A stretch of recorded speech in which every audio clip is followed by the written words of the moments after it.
கடந்த வாரத்தில் நம்ம தியானித்தோம். தேவனை பிரியப்படுத்தணும்னா 3 காரியம். என்னென்ன செய்யணும்?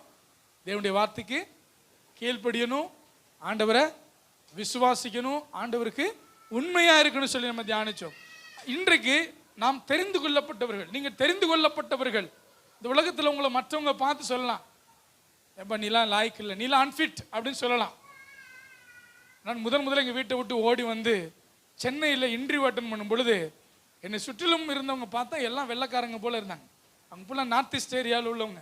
நான் பார்த்து என்னடா சைனாக்காரன் போகிற இங்கே இருக்கிறான், பேசுகிறதெல்லாம் இங்கிலீஷில் பேசுகிறாங்க, நமக்கு அதெல்லாம் தெரியாது அப்படின்னு பயந்து போயிருக்கும் பொழுது ஆண்டவர் நியாயாதிபதிகள் புஸ்தகத்திலிருந்து ஒரு வார்த்தை பேசினார். உன்னை அனுப்புகிறவர் நான் அல்லவா, இருக்கிற பலத்தோட போன்னு சொன்னார். அந்த தைரியத்தோடு நான் போய் 2 இடத்துல இன்டர்வியூ நடக்கும்.